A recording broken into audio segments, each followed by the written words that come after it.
ഇടയാകട്ടെ. ഇന്നലെ വരെ നമ്മൾ 10-ാം അധ്യായത്തിൽ യോഹന്നാൻ്റെ സുവിശേഷത്തിൽ ഉള്ള കാര്യങ്ങളാണ് നമ്മൾ ചിന്തിച്ചുകൊണ്ടിരുന്നത്. കർത്താവ് അവരോട് അവരുടെ അവിശ്വാസം നിമിത്തം അവരോട് പല കാര്യങ്ങൾ അവരോട് പറയുകയും പ്രതിഷ്ഠോത്സവം ആചരിക്കുന്ന ആ സമയത്ത് അവർ വന്ന് ചോദിക്കുന്നു, നീ എത്രത്തോളം ഞങ്ങളെ ആശിപ്പിക്കും, ഞങ്ങളോട് പറക, നീ ക്രിസ്തു ആണെങ്കിൽ പറക എന്ന് പറയുകയും. എന്നാൽ എന്താണ് അവർക്കത് പല പ്രാവശ്യം ഞാൻ നിങ്ങളോടത് പറഞ്ഞിട്ടുണ്ട്, വ്യക്തമായി പറഞ്ഞിട്ടുണ്ട്. എന്നാൽ നിങ്ങൾക്ക് വിശ്വസിപ്പാനായിട്ട് മനസ്സില്ലാത്തത് കൊണ്ടാണ് നിങ്ങൾക്ക് അത് അംഗീകരിക്കാൻ സാധിക്കാത്തത്. നിങ്ങളെൻ്റെ ആടുകളല്ല, അതുകൊണ്ടാണ് നിങ്ങൾക്ക് അത് വിശ്വസിക്കാനായിട്ട് സാധിക്കാത്തത് എന്ന് പറഞ്ഞാൽ അതിൻ്റെ അർത്ഥം യഥാർത്ഥത്തിൽ സത്യത്തിന് വേണ്ടി ഉള്ളൊരു അന്വേഷണമോ സത്യത്തിന് വേണ്ടി ഒരു വില കൊടുക്കാനോ നിങ്ങൾ തയ്യാറല്ല. അതുകൊണ്ട് സാഹചര്യങ്ങളുടെ സമ്മർദ്ദവും മറ്റ് കാര്യങ്ങളും ഒക്കെ വെച്ച് നിങ്ങൾ പോകുന്ന രീതിയിൽ തന്നെ മുന്നോട്ട് പോകാനായിട്ട് നിങ്ങൾ ആഗ്രഹിക്കുന്നു എന്നുള്ള ഒരു സത്യമാണ് കർത്താവ് അവരോട് പറഞ്ഞതെന്നും, എന്നാൽ സത്യതൽപരനായവനെല്ലാം എൻ്റെ വാക്ക് കേൾക്കുന്നുവെന്നും കർത്താവ് പറഞ്ഞിട്ടുള്ളത് നമുക്ക് ഓർക്കാനായിട്ട് കഴിയും. എന്ന് മാത്രമല്ല, അവനെ എറിയാനായിട്ട് കല്ലെടുത്തു. കാരണം എന്തിനാണ് എറിയുന്നത്? അപ്പോൾ നീ കേവലം മനുഷ്യനായിരിക്കെ നിന്നെ തന്നെ ദൈവമാക്കുന്നത് കൊണ്ട് ആകുന്നു ഞങ്ങൾ കല്ലെറിയുന്നത് എന്ന് ഉത്തരം പറഞ്ഞു എന്ന് നമ്മളവിടെ വായിക്കുന്നു. യേശു അവരോട് അപ്പം പറയുകയാണ്, ചില ന്യായാധിപന്മാരെക്കുറിച്ചും ചില റൂളേഴ്സിനെ കുറിച്ചും ഒക്കെ ദേവന്മാർ എന്നുവരെ വചനത്തിൽ പറഞ്ഞിട്ടുണ്ടെങ്കിൽ, ദൈവം വിശുദ്ധീകരിച്ച് ഈ ലോകത്തിലേക്ക് അയച്ച ദൈവത്തിൻ്റെ പുത്രനെ ദൈവപുത്രൻ എന്ന് പറഞ്ഞതുകൊണ്ട് നിങ്ങൾ ഇടറിപ്പോകുന്നു, അല്ലെങ്കിൽ ഞാൻ പിതാവ് എന്ന് ദൈവത്തെ വിളിച്ചതുകൊണ്ട് നിങ്ങൾ ഇടറിപ്പോകുന്നു, ദൈവത്തിൻ്റെ പുത്രൻ എന്ന് പറഞ്ഞതുകൊണ്ട് നീ ദൈവദൂഷണം പറയുന്നു എന്ന് പിതാവ് വിശുദ്ധീകരിച്ച് ലോകത്തിൽ അയച്ചവനോട് നിങ്ങൾ പറയുന്നുവോ എന്ന് ചോദിക്കുന്നത് നമുക്കവിടെ കാണാനായിട്ട് കഴിയും. അപ്പോൾ കർത്താവ് അവിടെ പ്രധാനമായിട്ട് ഹൈലൈറ്റ് ചെയ്യുന്നത്, നിങ്ങൾ എന്നെ വിശ്വസിച്ചില്ലെങ്കിൽ പിതാവ് എനിക്ക് അനുഷ്ഠിക്കാനായിട്ട് നൽകിയ പ്രവർത്തികൾ വിശ്വസിപ്പീൻ എന്ന് അവിടെ പറയുകയും, അങ്ങനെ യോഹന്നാൻ സ്നാപകൻ സ്നാനം കഴിപ്പിച്ചുകൊണ്ടിരുന്ന സ്ഥലത്ത് വന്നു. അവരിൽ പലരും കർത്താവിൻ്റെ വചനങ്ങൾ കേട്ട് അവൻ വിശ്വസിച്ചു എന്ന് പറയുന്ന ഭാഗമാണ് നമുക്ക് കാണാനായിട്ട് കഴിഞ്ഞത്. തുടർന്ന് നമുക്കറിയാമല്ലോ, കർത്താവ് വളരെ ക്ലോസായിട്ട് ഇടപെട്ടിരുന്ന ഒരു ഭവനമായിരുന്നു മാറിയയുടെയും മാർത്തയുടെയും ലാസറിൻ്റെയും ഭവനം എന്നുള്ളത് ലൂക്കോസിൻ്റെ സുവിശേഷം 10-ാം അധ്യായം അതിൻ്റെ അവസാന ഭാഗത്ത് അവിടെ കടന്നു ചെല്ലുകയും യേശുവിനെ ശുശ്രൂഷിക്കാനായിട്ട് മേരി മറിയയുടെ കൂടെ മാർത്തയുടെ കൂടെ വരാത്തത് കൊണ്ട് പരാതി പറയുകയും അവിടെ കർത്താവ് ആ പരാതിക്കെല്ലാം ഒരു തീരുമാനം ഉണ്ടാക്കുകയും ചെയ്യുന്നതൊക്കെ നമുക്ക് കാണാനായിട്ട് കഴിയും. അവിടെ അത് കർത്താവിൻ്റെ ദാസൻ പറഞ്ഞ പോലെ തന്നെ ഈ ലാസറിൻ്റെ കാര്യം പറഞ്ഞിട്ടുണ്ട് എന്നുള്ളതല്ലാതെ അവിടെ പ്രത്യേകിച്ച് ആ ലാസർ അവിടെ പിക്ചറിലേക്ക് വരുന്നത് നമുക്ക് കാണുന്നില്ല. മാർത്തയുടെയും മറിയയുടെയും കാര്യമാണ് കൂടുതൽ പ്രതിപാദിക്കുന്നത്. ഒരു വ്യക്തി ദൈവപാദപീഠത്തിൽ ഇരുന്ന് വചനം കേട്ടോണ്ടിരുന്നു, മറ്റ് വ്യക്തി ശുശ്രൂഷയാൽ കുഴങ്ങുകയും ചെയ്തു. കർത്താവ് പറഞ്ഞു, മാർത്തയെ മാർത്തയെ, നീ പലതിനെ ചൊല്ലി വിചാരപ്പെട്ട് മനം കലങ്ങിയും ഇരിക്കുന്നു, എന്നാൽ അല്പമേ വേണ്ടു, അല്ല ഒന്നു മതി. ആ നല്ല അംശം മറിയ തിരഞ്ഞെടുത്തിരിക്കുന്നു എന്ന് കർത്താവിൻ്റെ പാദപീഠത്തിലിരുന്ന് വചനം കേൾക്കുന്ന മറിയയെക്കുറിച്ച് കർത്താവ് പറയുകയും ചെയ്തതായിട്ട് നമുക്ക് കാണാനായിട്ട് കഴിയും. പലപ്പോഴും നമ്മൾ ഈ ഭക്തിയുടെ കാര്യങ്ങളൊക്കെ അല്ലെങ്കിൽ ഈ ക്രിസ്തീയ ജീവിതത്തിൻ്റെ കാര്യങ്ങളൊക്കെ നമ്മൾ ചിന്തിക്കുമ്പോൾ കർത്താവ് പലപ്പോഴും പറഞ്ഞിട്ടുള്ളൊരു കാര്യമാണ്, മുമ്പന്മാർ പിൻപന്മാരും പിൻപന്മാർ മുൻപന്മാരുമാകും. ദൈവരാജ്യത്തോടുള്ള ബന്ധത്തിൽ പല നിലകളിൽ അത് പറയാനായിട്ട് ഇടയായിട്ടുണ്ട് എന്നുള്ള സത്യം നമുക്കറിയാമല്ലോ. കാരണം ഇത് ചില കാര്യങ്ങളിലൊക്കെ അങ്ങ് മുന്നിൽ കയറി നിൽക്കുന്നവരായിരിക്കും മുന്നിലുള്ളത് എന്നൊരു ധാരണയാണ് നമുക്കുള്ളത്. കുറേ ഭക്തി പാരവശ്യങ്ങളും കുറേ പ്രകടനങ്ങളും ഒക്കെ കാണിക്കുന്നവരാണ് സത്യം പറഞ്ഞാൽ ഇതിലൊക്കെ അഗ്രഗണ്യരായിരിക്കുന്നത് എന്നൊരു ചിന്തയാണ് നമ്മുടെ മനസ്സിലേക്ക് സാധാരണഗതിയിൽ കടന്നു വരുന്നത്. എന്നാൽ കാര്യം അങ്ങനൊന്നുമല്ല. ഒരു പക്ഷേ കർത്താവ് ഒരു ഭവനത്തിലേക്കോ ഒരു സമൂഹത്തിലേക്കോ ഒരു കൂട്ടത്തിലേക്കോ ഒക്കെ കടന്നു ചെല്ലുമ്പോൾ കർത്താവ് പ്രവർത്തിക്കാൻ ആഗ്രഹിക്കുന്ന കാര്യം അവിടെ അവനെ എതിരേൽക്കുന്ന വ്യക്തികളുടെയോ അല്ലെങ്കിൽ പ്രധാനമായിട്ട് അതിന് ചുമതല കൊടുക്കുന്നവരുടെയോ ഒന്നും ജീവിതത്തിൽ ഒരുപക്ഷെ ആയിരിക്കില്ല. വളരെ അപ്രസക്തരെന്ന് തോന്നുന്ന ചില വ്യക്തികളുടെ ജീവിതത്തിലാണ് കർത്താവ് പ്രവർത്തിക്കുന്നതെന്നും അവരുടെ ഹൃദയം കർത്താവ് കാണുകയും ദൈവത്തിന് കർത്താവിന് ആ ഭവനത്തിൽ കടന്നു ചെല്ലുമ്പോൾ ഒരു ഉദ്ദേശമുണ്ട് എന്നുള്ളതും മനസ്സിലാക്കാനായിട്ട് കഴിയും. ദൈവത്തിൻ്റെ വചനത്തിൽ ഒരു ഭാഗത്തല്ല പല ഭാഗത്ത് നമുക്ക് മനസ്സിലാക്കാൻ കഴിയുന്ന കാര്യമാണ്. കർത്താവ് ഒരു വ്യക്തിയുടെ ജീവിതത്തിലേക്ക് കടന്നു വരുമ്പോൾ, ഒരു ഭവനത്തിലേക്ക് കടന്നു വരുമ്പോൾ, കർത്താവ് അവിടെ കടന്നു വന്നിട്ട് അല്ലെങ്കിൽ ഇന്ന് നമ്മുടെ ഭവനത്തിലേക്ക് കടന്നു വന്നിട്ട് ദൈവദാസന്മാർക്ക് കുറച്ച് ഭക്ഷണം കഴിക്കാനും സ്വോത്രകാഴ്ച മേടിക്കാനും ഒക്കെയുള്ള ഒരു അവസരം ഉണ്ടാക്കുക അല്ല ചെയ്യുന്നത്. നിശ്ചയമായും കർത്താവിന് മുന്നോട്ടുള്ള ദിവസങ്ങളിൽ അവിടെ ഒരു ദൈവപ്രവൃത്തി വെളിപ്പെടുത്താനുണ്ട്. അത് നിമിത്തമാണ് കർത്താവ് ആ ഭവനത്തിലേക്ക് കടന്നു ചെല്ലുന്നത് എന്ന് നമുക്കറിയാം. പലപ്പോഴും നമ്മളോടൊക്കെ ദൈവദാസന്മാർ ദൂതറിയിച്ചിട്ടുള്ള ഒരു കാര്യമാണ്, മകനെ ദാവീദിനെ തിരഞ്ഞെടുത്തിരിക്കുന്നത് പോലെ, യോസേഫിനെ തിരഞ്ഞെടുത്തിരിക്കുന്നത് പോലെ ദൈവം നിന്നെ തിരഞ്ഞെടുത്തിരിക്കുന്നു എന്ന് പറയുമ്പോൾ യോസേഫ് പറയുന്ന ഒരു കാര്യം എപ്പോഴും നമ്മൾ ഓർക്കണം. സഹോദരന്മാരെ, നിങ്ങൾ എന്നോട് ഈ കാഠിന്യമൊക്കെ ചെയ്തതുകൊണ്ട് നിങ്ങൾ ഭാരപ്പെടേണ്ട. കാരണം കർത്താവ് ജീവരക്ഷയ്ക്ക് വേണ്ടിയാണ് എന്നെ ഈ മിസ്രൈമിലേക്ക് നേരത്തെ അയച്ചത്. അതിന് നിങ്ങളുടെ ചില പ്രവർത്തികൾ മുഖാന്തരമായി തീർന്നു എന്നുള്ളത് സത്യമാണ്.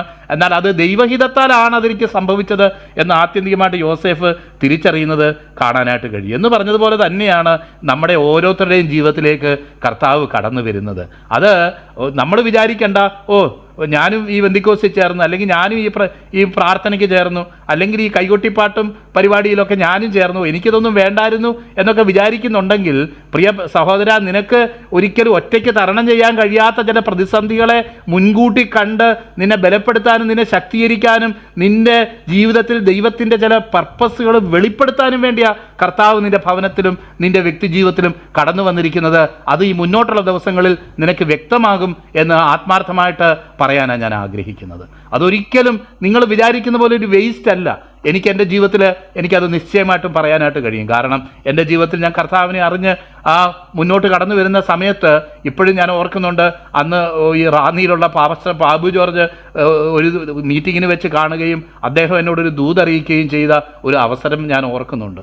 എന്നാൽ അന്നൊന്നും എനിക്കത് മനസ്സിലായില്ല. എന്താ ഈ പ്രതിസന്ധി, എന്താണ് ഈ കാര്യം എന്നൊന്നും അറിയുന്നില്ല. എന്നാൽ അദ്ദേഹം അന്ന് പറഞ്ഞ നിലയിൽ തന്നെ ചില വർഷങ്ങൾക്ക് ശേഷം ഭവനമായിട്ട് മൊത്തം ഒരു പ്രതിസന്ധിയിലായി നമുക്കെല്ലാം ഭവനമായിട്ട് ആത്മഹത്യ ചെയ്യാമെന്ന് പോലും എൻ്റെ പിതാവ് സജസ്റ്റ് ചെയ്ത് മുന്നോട്ട് വന്ന ഒരു സാഹചര്യം ഞാൻ എപ്പോഴും ഓർക്കുന്നുണ്ട്.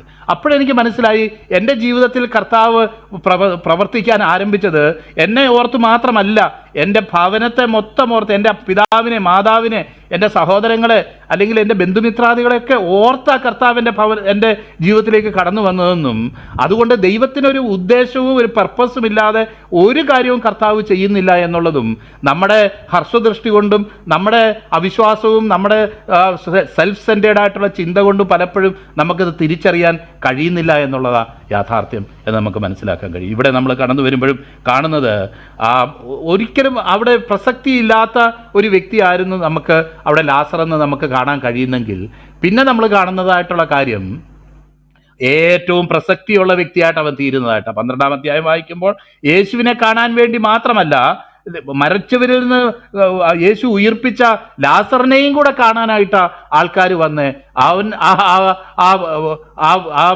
ആ പ്രധാനപ്പെട്ട കാര്യത്തിലെ ഏറ്റവും ശ്രദ്ധിക്കപ്പെടുന്ന വ്യക്തിയായിട്ട് അവൻ തീർന്നു എന്നുള്ളത് നമുക്ക് കാണാനായിട്ട് കഴിയും. എന്നാൽ അത്തരമൊരു ദൈവിക പ്രവൃത്തിയിലേക്ക് കടന്നു പോകുമ്പോൾ ഉണ്ടാകുന്നതായിട്ടുള്ള പല സാഹചര്യങ്ങളും ഒരിക്കലും മനുഷ്യബുദ്ധിയിലും മനുഷ്യൻ്റെ ക്ഷമയും മനുഷ്യൻ്റെ അല്ലെങ്കിൽ ടൈം ടേബിൾ വെച്ചിട്ട് ഒരിക്കലും മനുഷ്യന് കോംപ്രിഹെൻഡ് ചെയ്യാൻ കഴിയാത്ത നിലയിലാണ് കാര്യങ്ങൾ പോകുന്നതെന്നും, മാർത്തയും മറിയയല്ല നമ്മളാണെങ്കിൽ പോലും നമ്മൾ രണ്ടെണ്ണം ചിലപ്പോൾ ദൈവത്തെ പറഞ്ഞു പോകും എന്നുള്ള കാര്യത്തിൽ ഒരു സംശയവുമില്ല.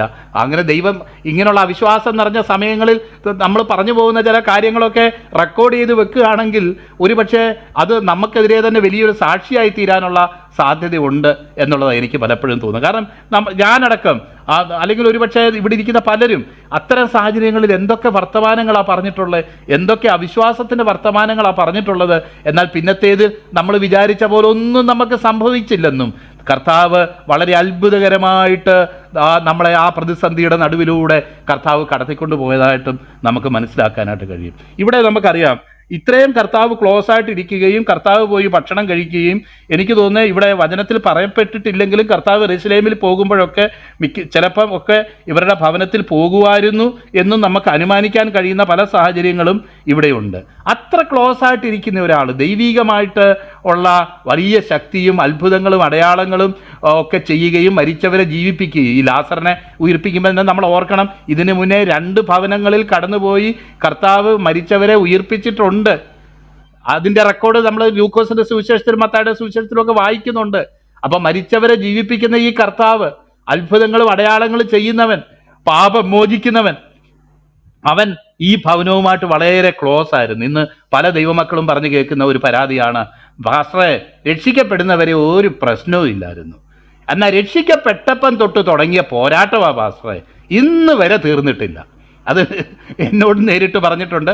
ചില ജീവിത സാഹചര്യങ്ങൾ എനിക്കും തോന്നിയിട്ടുണ്ട്, ഇതാടാ ഈ രക്ഷിക്കപ്പെടുന്നത് വരെ ഒരു പ്രശ്നവും ഇല്ലായിരുന്നു, എന്നാൽ രക്ഷിക്കപ്പെട്ട് കഴിഞ്ഞ് ദൈവത്തെ അറിഞ്ഞ് ദൈവ വഴികളിൽ നടക്കാൻ തുടങ്ങിക്കഴിഞ്ഞപ്പോഴാണ് അസാധാരണമായ പ്രശ്നം എൻ്റെ ബുദ്ധി കൊണ്ടോ എൻ്റെ ശക്തി കൊണ്ടോ എനിക്ക് സോൾവ് ചെയ്യാൻ കഴിയാത്ത നിലയിൽ, അണ്ടർസ്റ്റാൻഡ് ചെയ്യാൻ കഴിയാത്ത നിലയിൽ, കുഴക്കുന്ന നിലയിലുള്ള പ്രശ്നം, ഉപവസിച്ചാലും പ്രാർത്ഥിച്ചാലും ഒന്നും പെട്ടെന്ന് ഉത്തരം ഒന്നും കണ്ടെത്താൻ കഴിയാത്ത നിലയിൽ ഉള്ള പല പ്രശ്നങ്ങൾ പല ദൈവമക്കളുടെ ജീവിതത്തിലും ആഞ്ഞടിക്കുന്നത് കാണാനായിട്ട് ഇടയായി തീർന്നിട്ടുണ്ട്.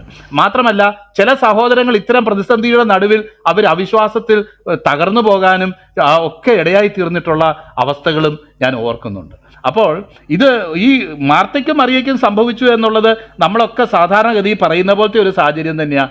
സഹിക്കാൻ വയ്യ പാസ്റ്ററെ, ഈ പോരാട്ടം കൊണ്ട് എനിക്ക് നിലനിൽക്കാൻ കഴിയില്ല, സാത്താൻ എന്നെ വിടുകയില്ല എന്നും പറഞ്ഞാൽ അവൻ എൻ്റെ പല വിഷയങ്ങളിൽ ഇടപെടുകയും പലതും അപ്രതീക്ഷിതമായി ഞാൻ എല്ലാം ശരിയാകുമെന്ന് പ്രതീക്ഷിച്ചിരുന്ന സാഹചര്യങ്ങളിൽ അവൻ ഇതുപോലൊക്കെ തകർത്ത് കളയുക, എൻ്റെ തലമുറകളെ തകർക്കുന്നു, അല്ലെങ്കിൽ ഭവനത്തിൽ ചില പ്രശ്നങ്ങളുണ്ടാകുന്നു, അതുപോലെ വരുമാന മാർഗങ്ങളിൽ, അതുപോലുള്ള ഭൗതിക വിഷയങ്ങളിലൊക്കെ അവൻ എൻ്റെ വഴികളെ തടയുന്നു. ഇതൊക്കെ നമ്മളൊക്കെ അനുഭവിച്ചിട്ടുള്ളതായിട്ടുള്ള കാര്യമാണ് എന്നുള്ളതിൽ യാതൊരു സംശയവുമില്ല. നമ്മൾ തന്നെ തോന്നും, അയ്യോ പണ്ട് കാലത്ത് ഇതൊന്നും അറിയാതെ കുറച്ച് വെള്ളമൊക്കെ അടിച്ച് ഇങ്ങനെയൊക്കെ നടന്നിരുന്ന സമയത്ത് ഒരു നിയന്ത്രണവുമില്ലാതെ ജീവിച്ച സമയത്ത് ഇതൊന്നും അറിഞ്ഞില്ല, എന്നാൽ ഇപ്പോഴെന്താ എനിക്കിതൊക്കെ സംഭവിക്കുന്നത് എന്ന് നമുക്ക് തോന്നിപ്പോകും. പ്രിയപ്പെട്ടവരെ, നമ്മൾ കർത്താവ് തിരഞ്ഞെടുത്ത ഈ വലിയ ദയക്കായിട്ട് നന്ദിയോടെ സ്തോത്രം ചെയ്യുക. നമ്മൾ കർത്താവിനെ അറിഞ്ഞു കഴിഞ്ഞപ്പോൾ നമ്മുടെ ജീവിതം ഈ മരണം കൊണ്ട് അവസാനിക്കുന്നില്ല എന്നും നമുക്ക് നിത്യജീവൻ കർത്താവ് നൽകി എന്നുള്ളതുമാണ് നമ്മൾ ആദ്യമായിട്ട് നമ്മൾ അനുഭവിക്കുന്നതായിട്ടുള്ള കാര്യം. അതാണ് കർത്താവ് നമുക്ക് തരുന്ന വാഗ്ദത്തം.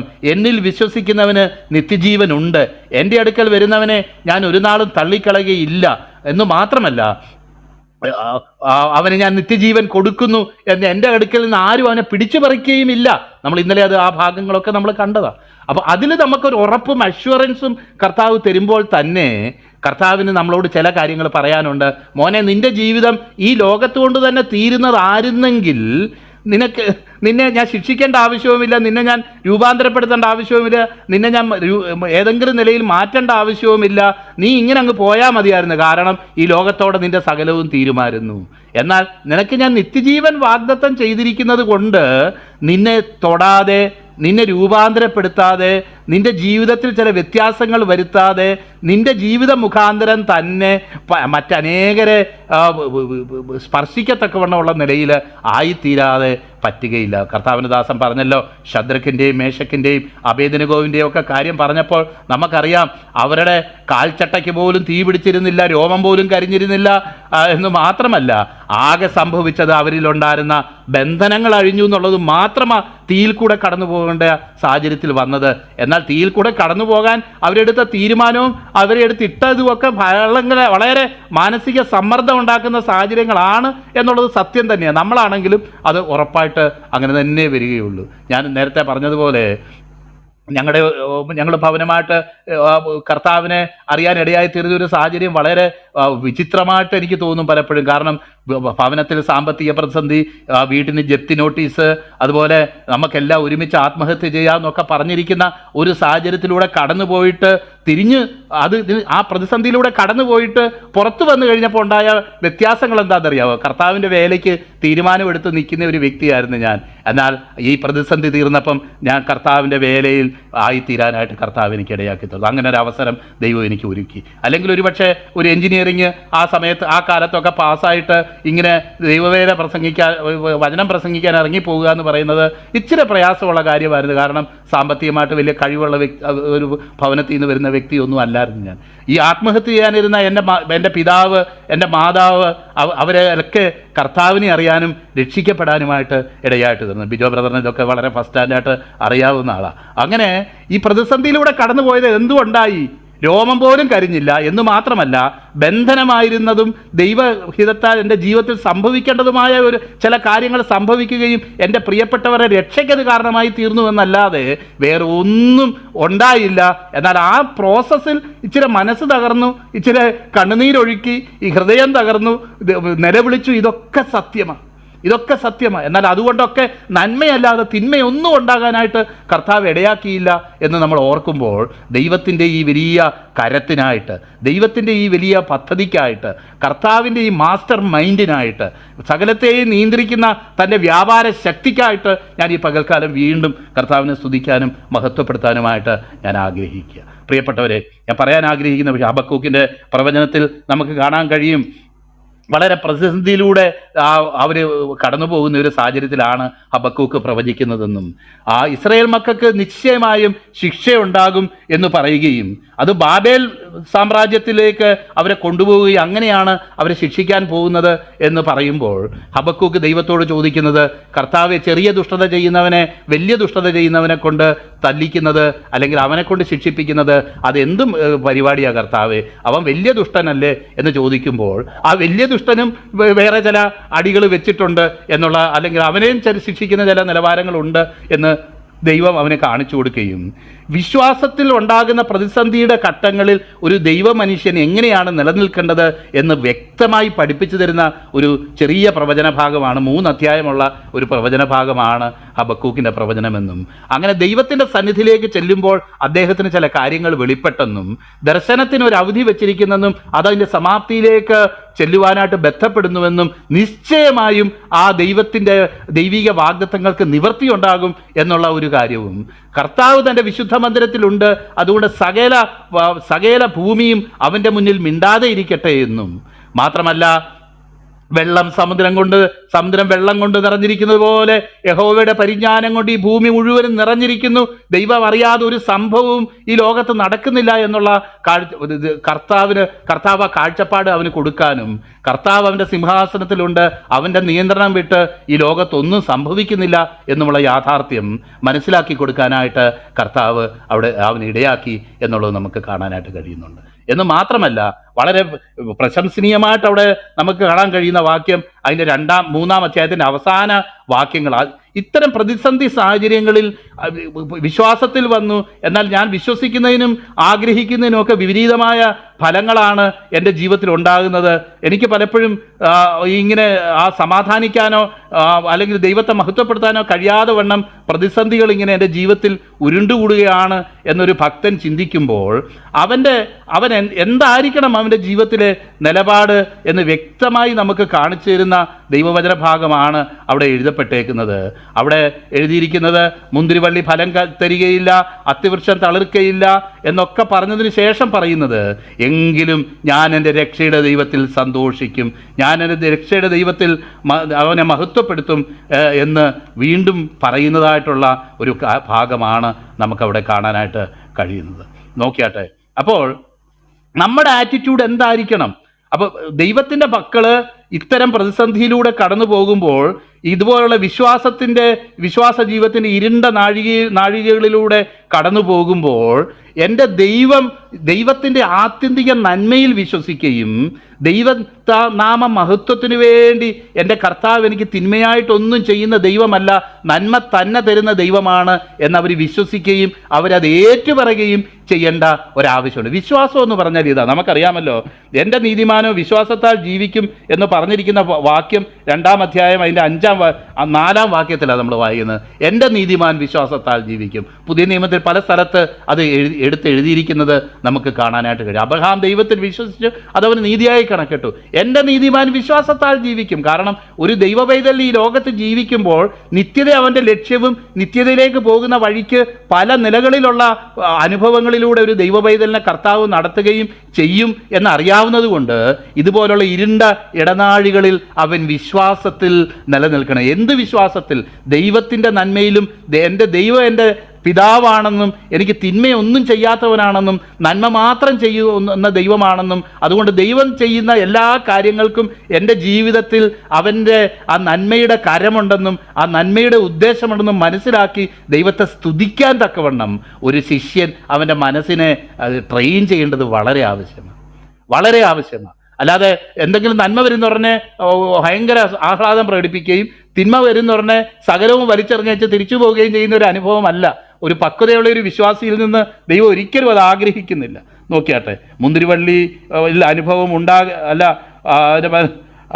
കഷ്ടദിവസത്തിൽ എൻ്റെ അതെ 17-ാം വാക്യം, മുന്തിരിവള്ളിയിൽ അനുഭവം ഉണ്ടാകുകയില്ല, ഒലിവുമരത്തിൻ്റെ പ്രയത്നം നിഷ്ഫലമായി പോകും, നിലങ്ങൾ ആഹാരം വിളയിക്കയില്ല, ആട്ടിൻകൂട്ടം തൊഴുത്തിൽ നിന്ന് നശിച്ചു പോകും, ഗോശാലകളിൽ കന്നുകാലി ഉണ്ടായിരിക്കയില്ല.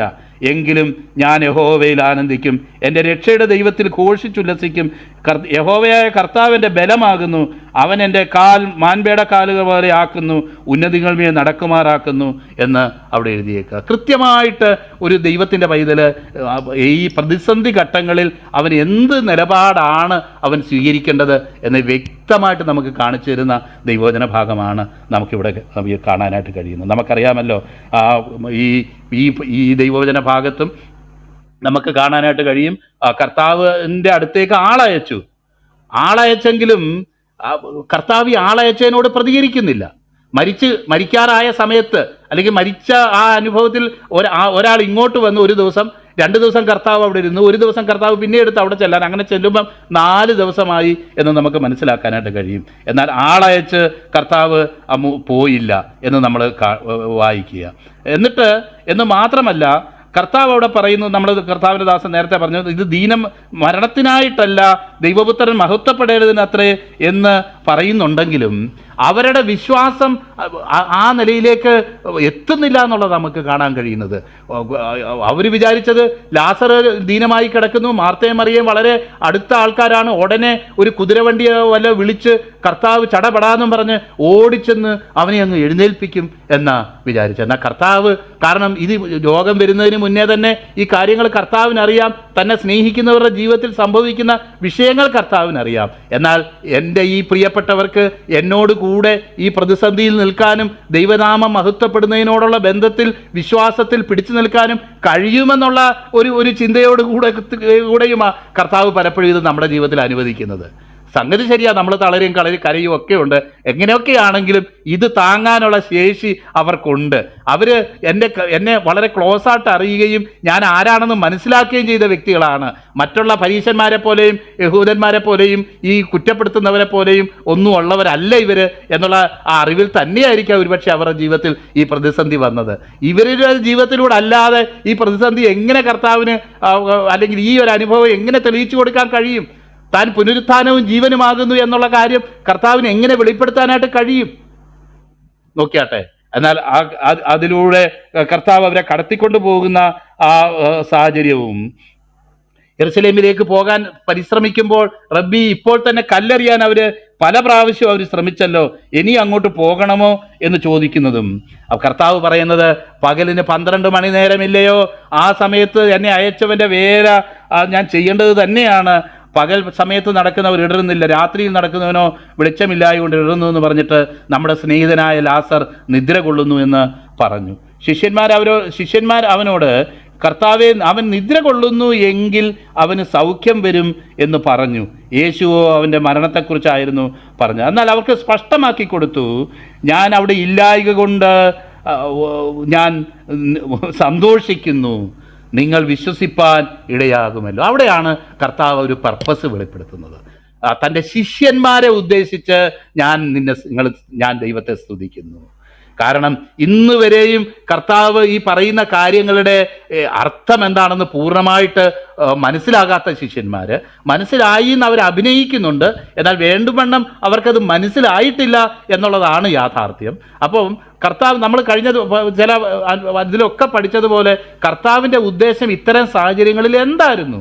കർത്താവിൻ്റെ സാഹചര്യം ഈ മിറക്കിൾസ് ചെയ്ത് ഒത്തിരി പേരെ അട്രാക്റ്റ് ചെയ്യുക, ഒരുപക്ഷെ അവർ വിശ്വാസത്തിൽ വരിക എന്നൊക്കെ നമ്മൾ പറഞ്ഞാൽ തന്നെ സ്പെസിഫിക് ആയിട്ട് തൻ്റെ ശിഷ്യന്മാർക്ക് താൻ ആരാണെന്ന് വെളിപ്പെടുത്തി കൊടുക്കാനും മരണത്തിൻ്റെ മേൽ തനിക്കുള്ള അധികാരം വെളിപ്പെടുത്തുവാനും ഇതുപോലെ തന്നെ മരിച്ചവരിൽ നിന്ന് ഉയർത്തെഴുന്നേൽക്കാൻ തക്കവണ്ണം തനിക്ക് സാധിക്കുമെന്നും അങ്ങനെ ആ ഒരു മർമ്മമാണ് അവർക്കത് തെളിയിച്ചു കൊടുക്കാനായിട്ട് കർത്താവ് ആഗ്രഹിക്കുന്നത് എന്ന് മനസ്സിലാക്കാനായിട്ട് സാധിക്കും. അപ്പോൾ ആ ശിഷ്യന്മാരുടെ വിശ്വാസത്തെയാണ് ഒന്നാമത് കർത്താവ് അവിടെ ബലപ്പെടുത്താനായിട്ട് ആഗ്രഹിക്കുന്നത് എന്ന് നമുക്ക് മനസ്സിലാക്കാനായിട്ട് കഴിയും. മാത്രമല്ല ഈ സാഹചര്യത്തിൽ നമുക്ക് മനസ്സിലാക്കാൻ കഴിയുന്ന വേറെ ചില കാര്യങ്ങൾ, കാരണം ഇത് ബാഹ്യമായിട്ട് നോക്കുമ്പോൾ ഒരു വേദന തന്നെയാണ്, വേദനയല്ലാത്ത ഒരു സാഹചര്യമല്ല.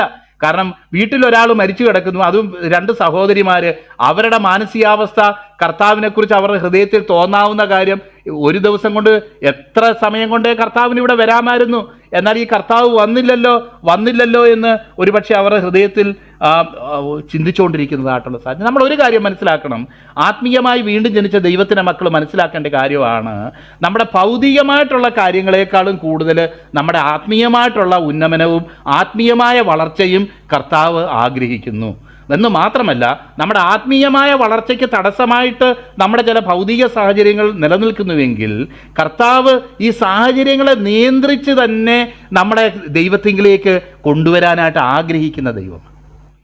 കർത്താവ് നമ്മുടെ സാഹചര്യങ്ങളിൽ ഇടപെടുന്നുണ്ട്. യിരെമ്യാ പ്രവചനത്തിൽ വായിക്കുന്നു, നിങ്ങളെ എന്നെ അന്വേഷിക്കും, നിങ്ങളെന്നെ കണ്ടെത്തും, നിങ്ങളെന്നെ കണ്ടെത്തുവാൻ ഞാൻ ഇടയാക്കും എന്ന് യഹോവ അരുളി ചെയ്യുന്നു എന്ന് പറയുമ്പോൾ എനിക്ക് അവിടുന്ന് മനസ്സിലാകുന്ന കാര്യം, ഈ രാഷ്ട്രീയത്തെയും ഈ ലോകത്തെയും സാഹചര്യങ്ങളെയും എല്ലാം നിയന്ത്രിച്ച് പൂർണ്ണ ഹൃദയത്തോടെ നിങ്ങൾ എന്നിലേക്ക് മടങ്ങി വരാനായിട്ട് ഇടയാക്കുന്ന ഒരു സാഹചര്യം ഉണ്ടാക്കാൻ എനിക്ക് കഴിയും.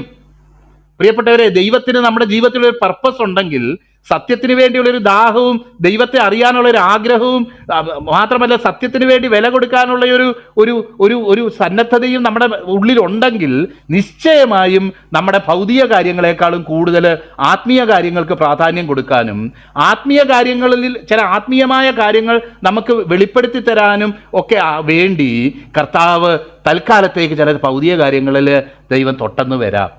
സങ്കീർത്തനക്കാരൻ പറയുന്നു, നിന്റെ ചട്ടങ്ങൾ പഠിപ്പാൻ തക്കവണ്ണം ഞാൻ കഷ്ടതയിലായതും നന്നായി എന്ന് സങ്കീർത്തനക്കാരൻ പറയുന്നത് നമുക്ക് ദൈവവചനത്തിൽ നമുക്ക് വായിക്കാൻ കഴിയുമല്ലോ. സങ്കീർത്തനക്കാരൻ സ്തുതിക്കുക, കാരണം കർത്താവിൻ്റെ ചട്ടങ്ങൾ എനിക്ക് പഠിക്കാനിടയായി തീർന്നു.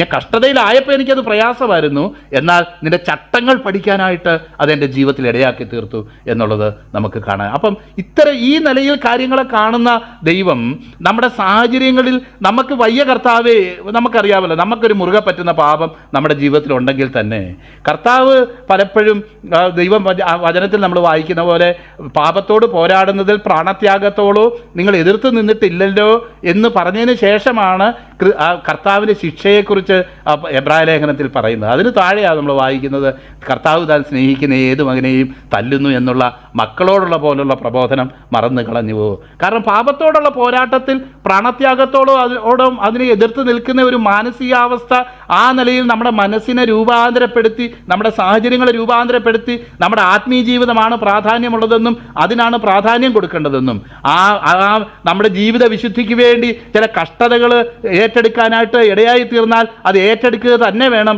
അത് ദൈവത്തെ സ്നേഹിക്കുന്ന ഒരു ദൈവത്തിൻ്റെ പൈതലിന് ഭാരമായി തീരുകയില്ല. കാരണം അത് നൊടിനേരത്തേക്കുള്ള ലഘുവായ കഷ്ടങ്ങളിലൂടെ, ചില ശിക്ഷണത്തിലൂടെ, അപ്പൻ സ്നേഹത്തോടെ ശിക്ഷിക്കുന്നത് പോലെ ഉള്ള ചില അനുഭവത്തിലൂടെ കടത്തിക്കൊണ്ട് പോകലും മാത്രമാണ് കർത്താവ് ചെയ്യുന്നത്. പെർമനൻ്റായിട്ട് അത് ഒടിച്ചു കളയാനല്ല, പൊടിച്ചു കളയാനല്ല. നമ്മൾ വായിക്കുന്നുണ്ട്, എപ്പോഴും ഒരു വണ്ടി ഈ ധാന്യത്തിൻ്റെ മേൽ ഉരുട്ടിക്കൊണ്ടിരിക്കുകയില്ലയോ എന്നൊക്കെ യെശയ്യാപ്രവചനത്തിൽ നമ്മൾ വായിക്കുന്ന ഒരു ഭാഗമുണ്ട്. ഓരോ ധാന്യത്തിനും അതിൻ്റേതായിട്ടുള്ള ട്രീറ്റ്മെൻ്റ് ഉണ്ട്. ചിലത് തല്ലിയെടുക്കുന്നു, ചിലത് വണ്ടി ഓടിക്കുന്നു. ജീരകം ചതച്ച് കളയുമാറുണ്ടോ? അല്ലെങ്കിൽ ആ വാക്യം അതിൻ്റെ റെഫറൻസ് കൃത്യമായിട്ട് ഞാൻ ഓർക്കുന്നില്ല, 30-ാം അധ്യായത്തിൽ ആ ഭാഗത്തും കണ്ടാന്ന് എനിക്ക് തോന്നുന്നു നമ്മൾ വായിക്കുന്നത്. ഈ പരിജ്ഞാനം യഹോവയിൽ നിന്ന് വരുന്നു. എപ്പോഴും വണ്ടി തെളിച്ചുകൊണ്ടിരിക്കുകയല്ലേ, എപ്പോഴും വണ്ടി ഓടിച്ചുകൊണ്ടിരിക്കുകയല്ലേ, എപ്പോഴും നിന്നെ തല്ലിച്ചതയ്ക്കുമല്ല, എപ്പോഴും നിന്നെ മുറിപ്പെടുത്തിക്കൊണ്ടിരിക്കുമല്ല. രക്ഷിക്കപ്പെട്ട അന്ന് മുതൽ മരിക്കുന്നത് വരെയും ഈ ചക്രത്തിന്മേൽ കയറ്റി നിന്നെ ഇങ്ങനെ കറക്കിക്കൊണ്ടിരിക്കുകയല്ല. ദൈവത്തിൻ്റെ പർപ്പസ് അതല്ല. ആത്മീയമായിട്ടും ഭൗതികമായിട്ടും ഒക്കെ നന്മയിലേക്ക് കൊണ്ടുവരാൻ തന്നെയാണ് കർത്താവിന് നമ്മളെക്കുറിച്ചുള്ള പർപ്പസ്, ആത്യന്തികമായ പർപ്പസ്. ഒരു ദൈവ പൈതൽ കർത്താവിനെക്കുറിച്ച് വിശ്വസിച്ചിരിക്കേണ്ടതും അത് തന്നെയാണ്. ഒരു ദൈവവേദന കർത്താവിനെ കുറിച്ച് വിശ്വസിക്കുകയും ഏറ്റുപറയുകയും ചെയ്യേണ്ടത് എന്നെ ശിക്ഷിക്കാൻ വേണ്ടി കർത്താവ് കൊണ്ടുവന്നു, അതുകൊണ്ട് ഞാൻ എല്ലാ ദുഃഖവും അനുഭവിച്ചോളാം എന്ന് പറയുന്ന ഒരു സാഹചര്യത്തില്ല. കർത്താവ് തന്നാൽ അനുഭവിച്ചോളാം, നിശ്ചയമായിട്ടും അനുഭവിച്ചോളാം. But God's purpose in my life is not to put me to starve and put me to എന്നെ എല്ലാ നിലയിലുള്ള സങ്കടങ്ങളും എന്നെ അനുഭവിപ്പിക്കുക എന്നുള്ളതല്ല. എന്നെ സ്നേഹിക്കുന്നതിന് ദൈവം അത് ആഗ്രഹിക്കുന്നില്ല. എന്നാൽ എൻ്റെ ആത്മീയ ജീവിതത്തിൽ ചില ലക്ഷ്യങ്ങളിലേക്ക്, ചില രൂപാന്തരങ്ങളിലേക്ക്, ചില തിരിച്ചറിയലുകളിലേക്ക് എന്നെ കൊണ്ടുപോകാൻ തക്കവണ്ണം കർത്താവ് എന്നു മാത്രമല്ല, നമ്മുടെ ജീവിതത്തിൽ മാത്രമല്ല, നമ്മളോട് കൂടുള്ള പലരുടെയും ജീവിതത്തിൽ നമ്മളെ ഒരു അടയാളമാക്കി വെച്ചതുകൊണ്ട് നമ്മുടെ ജീവിത മുഖാന്തരം ചില കാര്യങ്ങൾ അവരുടെ മുന്നിലും കർത്താവ് നമ്മുടെ ഭവനത്തിലും സമൂഹത്തിലും തെളിയിക്കാൻ ആഗ്രഹിക്കുമ്പം തൽക്കാലത്തേക്ക് നമ്മുടെ പടകൊന്ന് കർത്താവൊന്ന് എടുത്തെന്ന് വരും. ശീമോനെ, നീ ഇന്ന് മാറ്റി നിൽക്ക്, നിന്റെ പടകിലിരുന്ന ഞാനിത് പ്രസംഗിക്കാൻ പോകുന്നത്. അത് നമ്മൾ ദൈവത്തെ സ്നേഹിക്കുന്ന നമുക്കൊരു ഭാരമല്ല പ്രിയപ്പെട്ടവരെ. നമ്മൾ ഇത്തരം സാഹചര്യങ്ങളിലൂടെ കടന്നു പോകുമ്പോൾ നിശ്ചയമായിട്ടും എൻ്റെ നന്മ തന്നെയാണ് ദൈവം ആഗ്രഹിക്കുന്നത്. എന്നെ സ്നേഹിക്കുന്ന എൻ്റെ പിതാവ് എന്നോട് ഒരിക്കലും തിന്മ ചെയ്യുകയില്ല എന്ന് പറയാൻ തക്കവണ്ണം കർത്താവ് ഈ ദിവസങ്ങളിൽ നമ്മളെ ബലപ്പെടുത്തട്ടെ. എന്ന് മാത്രമല്ല, നമുക്ക് ലാസ്റ്റ് കാണാൻ കഴിയുന്നത് കപട സമർപ്പണമാണ്. ഗത്യന്തരമില്ലാതെ സമർപ്പിച്ചു പോകുന്നവരുമുണ്ട്, അല്ലാതെ സമർപ്പിക്കുന്നു. നമുക്കറിയാലോ, ശ്വാസം മുട്ടിച്ചത്തത് പാടില്ല എന്ന് കർത്താവ് പറഞ്ഞതുപോലെ പലപ്പോഴും എനിക്ക് തോന്നാറുണ്ട്. ഈ ശ്വാസം മുട്ടിച്ച് ഒരു വ്യക്തിയെ ഒരു സമർപ്പണത്തിലേക്ക് കൊണ്ടുവരുന്നതും ദൈവത്തിന് ഇഷ്ടമുള്ള കാര്യമല്ല. കാരണം അത് ദൈവത്തിന് യോഗ്യമായ കാര്യമല്ല. തോമസ് ഇവിടെ പറയുക, എന്നാൽ പിന്നെ നമുക്ക് പോകാം. കാരണം നേരത്തെ പറഞ്ഞു, ഇപ്പോഴേ കല്ലെറിയാൻ കാത്തിരിക്കുന്നല്ലോ, നമ്മൾ പോണോ എന്നൊക്കെ ചോദിച്ചിട്ട് പറയുക, അവനോടുകൂടെ മരിക്കേണ്ടതിന് നാം വേറെ ഗതിയില്ല, നമുക്ക് പോയേക്കാം എന്നുള്ള ഒരു അർത്ഥത്തിലല്ല. അങ്ങനെ ആരും കർത്താവിന് വേണ്ടി ജീവൻ കൊടുക്കുകയും വേണ്ട, അങ്ങനെ ജീവിക്കുകയും വേണ്ട. പൂർണ്ണമായിട്ട് ഉള്ള ഒരു സമർപ്പണത്തോടെയാ കർത്താവ് നമ്മുടെ ജീവിതത്തിൽ നിന്ന് ആഗ്രഹിക്കുന്നതെന്നും നമുക്ക് ഈ ദിവസങ്ങളിൽ നമ്മുടെ ജീവിതത്തിൽ ഈ ഒരു കാഴ്ചപ്പാടോടുകൂടെ കാര്യങ്ങളെ കണ്ട്, കർത്താവേ, എൻ്റെ ജീവിതത്തിൽ വേദന ഉണ്ടാകുന്നുണ്ട്, ചില രക്ഷിക്കപ്പെട്ട് നിന്നെ അറിഞ്ഞതുകൊണ്ട് ഒരു വേദനയുടെ അനുഭവത്തിലേക്ക് കടക്കുന്നുണ്ട്, എന്നാൽ അതിനെല്ലാം നിനക്കൊരു ഉദ്ദേശമുണ്ടെന്നും നീ എന്നേക്കും എന്നെ തകർത്ത് കളയാൻ വേണ്ടി അല്ല എന്നെ ഈ നടത്തുന്നതെന്നും, നീ വൈകി 2 ദിവസം 4 ദിവസം വൈകി കടന്നു വന്നപ്പോൾ അത്രയ്ക്ക് ദൈവനാമം മഹത്വപ്പെടാനും ഈ ശിഷ്യന്മാരെ ബലപ്പെടുത്താനും തന്നെ വിശ്വസിക്കുന്നവരെ ഉറപ്പിക്കാനും തക്കവണ്ണം ദൈവപ്രവൃത്തി അവിടെ വെളിപ്പെട്ട ദയക്കായിട്ട് നമുക്ക് ദൈവത്തെ സ്തുതിക്കാം. ദൈവകരങ്ങളിലേക്ക് നമ്മളെ ഏൽപ്പിച്ചു കൊടുക്കാം. ദൈവത്തിൻ്റെ പരിശുദ്ധാത്മാവ് നമ്മളെ അങ്ങനെ ജീവിക്കാനായിട്ട് സഹായിക്കട്ടെ എന്ന് പ്രാർത്ഥിച്ചുകൊണ്ട് ഞാൻ എൻ്റെ വാക്കിൽ നിന്ന് വിരമിക്കുന്നു.